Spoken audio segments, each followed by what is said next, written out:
Hello everyone, it's Hunter and welcome back to my channel. If you are new here, it is so nice to meet you. In today's video, I have another Kindle video for you guys. You guys really seem to like the last Kindle video that I uploaded, and I have really been enjoying book content recently. So I wanted to share with you guys what is on my Kindle and how I have it set up. I showed you a couple of settings that I have on mine, my personal preferences for reading and things like that. So here's my Kindle. It is a Kindle Paperwhite. I got it in 2019. It has some stickers on the back. This one says books, which I think is so cute. I got it from a little shop in Galveston, Texas, and then this one is just a rainbow and it says great is your faithfulness, and it's from Elevated Faith. So that is what I have on the back. I don't have a case or anything. I used to have a pop socket, but the pop socket broke, so I removed that. So it's just pretty basic. I don't have a case or anything. I know they make them, but this is what we got. So I thought I'd show you guys what was on my Kindle and just how I have it all set up, my workflow, if you will, my reading flow. So that's what I have for today's video. If you guys enjoy videos like this, please let me know. And if you haven't already, I would love it if you guys would subscribe to my channel down below. If you like these kinds of videos, please give this video a thumbs up. That really helps me in the algorithm with YouTube. Lets YouTube know that you like this video and it will show it to more people. And lastly, if you guys could follow me over on Instagram, I share highlights of every single book that I am reading in 2021. So far, I've read about 75 books and I am sharing those on my Instagram stories. So if you want to know what books I'm reading in real time, then be sure to follow me over there, and let's go ahead and get started.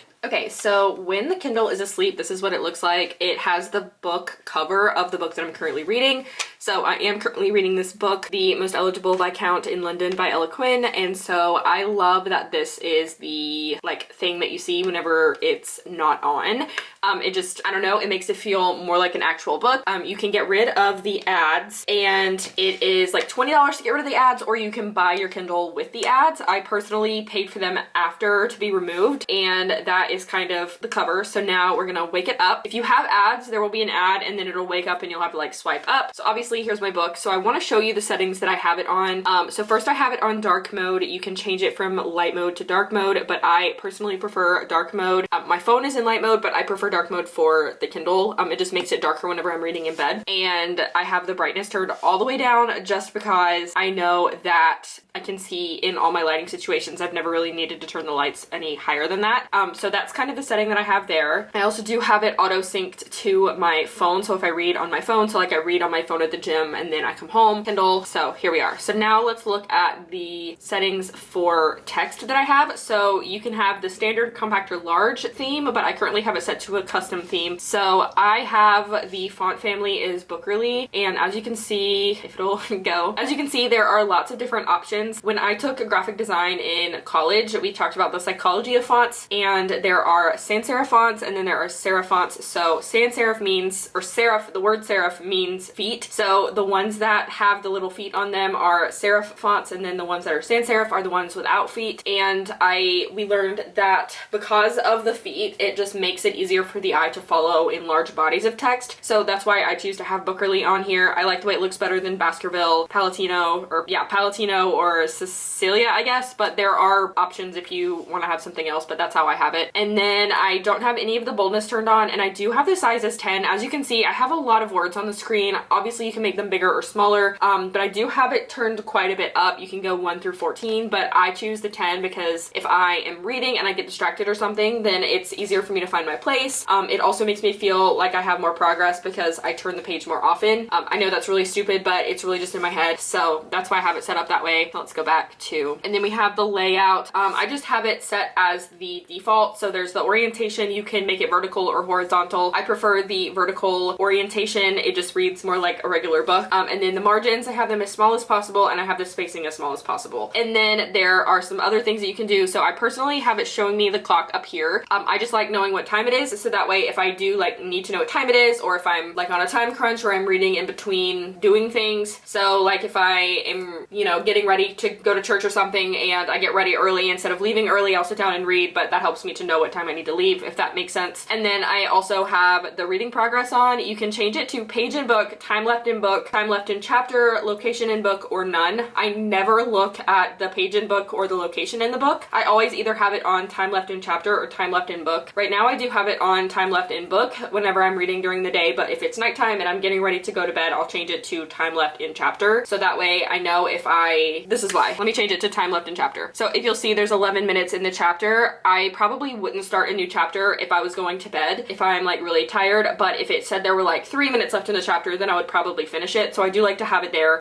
But you can also change it down here just by selecting the corner, just by tapping it. So it's super easy to change. And then if you want to change the size of, oh, sorry, I didn't mean to do that. If you want to change the size of the words on the screen, all you do is, like you would on a phone, to zoom in or out, you just pinch it to zoom out, or you do this to go out. It's super easy to fix it. And then obviously whenever it gets up here, you can change it to move it a little bit faster or to have it exactly the size that you want. But I'm going to change it back to 10 because that's my favorite. All right, so now let me go back to this to make sure there's nothing else I want to show you. Book mentions, you can have it show you like books. If you're reading a book and it mentions another book, then it will highlight it so that you can click on it and it'll take you to another, like you can find it in the store. And then I also like for it to show me what the book is about in the beginning, because whenever I first download a new book, sometimes it takes me a little bit to get to it. So I like when it shows me what it's about, so I have the opportunity to read the little blurb about it just so I kind of know what I'm reading. I do like popular highlights because it helps me to know like what other people found to be interesting or important in the book, even if I don't necessarily think that it is. And then it does the highlighting, and then I don't have anything else set up on there, but those are all the settings that I have for when I'm reading the book. So now let's come back to the home page.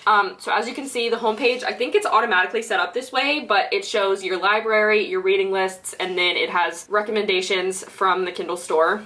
And then let's go to some settings up here. So you can also access them here. You can also get to Goodreads. Goodreads is a huge thing for me. I use Goodreads all the time, and this is how I keep up with the books that I read. So as you can see, like I can see other people who have read books. I can look at my shelves and see books that I'm currently reading, books that I have read. So I'm currently reading this one. See, it says currently reading, read, things like that. And then it'll give me recommendations for books based on ones that I've read through my Kindle, and I love that they integrate so easily. Obviously it's taking a minute, but it gives me an opportunity to add things to my list, and then it shows me my friends and stuff. But I don't use it that much on the iPad, on the Kindle. So let me go back to the home page. So also, let me show you, I'm gonna open the book back up. So if you click here and you click on about this book right here, it says Goodreads on my profile as currently reading. You can change it, so if you don't want it to be on your profile at all, then you can do that. So sometimes my husband reads on my Kindle, I remove it from the profile because I don't want it to be a book that I'm reading. So I always usually have it on currently reading, which is nice because then I don't have to update it manually. And then let's go back to the home. So now let's go to the library. I want to show you a few books that I have on here. Some of them I've started, some of them I haven't. So first we have obviously the book I'm reading now, Ella Quinn, The Most Eligible Viscount in London. And then there is this one, The Summer I Turned Pretty by Jenny Han. Somebody recommended this on YouTube and I downloaded it from the library. This is the first book of 3, I think. And then right here, there are these 3. So They Had a Secret. This is a series from Kindle Unlimited, and then Truly Madly Deadly, Gone Too Far by Natalie Richards, Mary Burton, Senseless. I have already started to read that. And then let me go back for a second. So as you can see, when there is a series, they show up like this, so you can see what order they're in, which is nice because that says 2, and then one of these is the first and one of them is the second. I like that they group together like that. And then let's see what else I wanted to show you. I do have it sorted like this. You can filter it so you can look at like what books are loaned from Kindle Unlimited, which ones are library books, documents, books that have been read, books that have not been read, books that are available with Audible. I don't ever sort it that way just because the most recent ones that I've read are on this first page. And then of course you can sort it in a grid or a list. So let me see what list looks like. I've never even changed it. So I prefer to see it in the grid just because you can see the cover, and then you can change it by recent, title, or author. I choose recent just because I don't know, I can get to the books that I'm reading more recently easier. But of course you can choose to have it by the title in alphabetical order or by the author.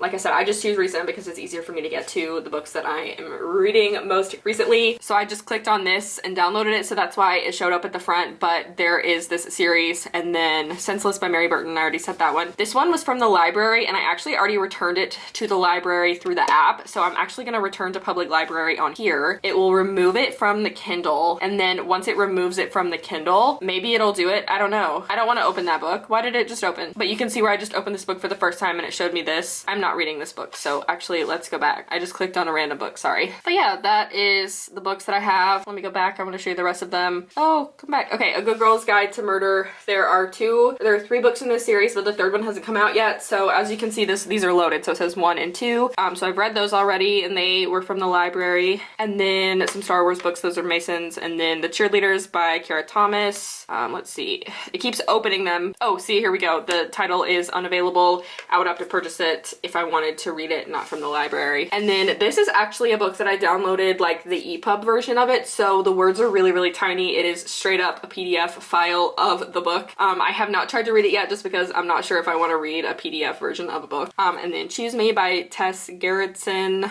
Laura Ann White, The Devil's Bridge, and then I have the Bridgerton books. This is through the series, so I have those all in a folder together. And then the last thing he told me, I've never actually listened to an Audible book on here, but I did buy this book because I wanted to listen to it while I was at the gym. I had an Audible credit, so I figured I might as well. We're gonna see what this does. I have no idea. Oh my goodness. Okay, so you just connect to Bluetooth. That's so cool. Okay, I had literally no idea that you could listen to Audible books from your iPad. Well, that's fun. I don't normally buy books from Audible, and I just listen to them from my phone. Okay, cool. That is a cool new discovery that I just made. And then we've got The Watcher Girl, and these are also Audible books. Again, I've just never opened them before. The Psychopath, Not One of Us, The Brothers of Auschwitz, When She Returned, Heartbones, Losing Hope, some books that I randomly downloaded that were free, a couple of other books. Oh yeah, more Audible books. I had no idea those were on here. I do have the Bible on here. Dictionaries, I typically try to delete these. I don't like to have these on here, but of course I never open them, so they are on the last page. But that's everything that I have on my Kindle. I want to look to see how much storage is left just to give you an idea. Oh, there is an experimental browser as well, so if you really wanted to try to get on the internet, I think my email was the last thing I tried to check on here. Yeah, Google accounts. It says the browser doesn't support it, but because it is an experimental browser. But there's that. And then you can create new collections. There's Amazon Kids. You have the Kindle store, the Audible store, your reading lists. So if I go to settings, I wonder if it'll show me how much storage I have on here. I know there is a way to see it. I just don't ever look. Oh, okay. So also, if you wanted to know how to get your cover to be the book, you go into your settings and then, hold on, I gotta go back to it. Settings and then device options and then display cover. You can do it right there. And then here we go, device information. So it says I have 5.74 gigabytes free, so that's good. And then obviously you can restart it, your advanced settings and things like that. I wonder if I've changed any of these. I don't think I've really changed any of these. I do like the settings that it comes as. So that is everything that's on my Kindle. Now to the outro. And that is all I have for today's video. If you guys enjoyed it, please remember to subscribe down below, give this video a thumbs up, and follow me over on Instagram, and I will see you guys in my next video. Bye!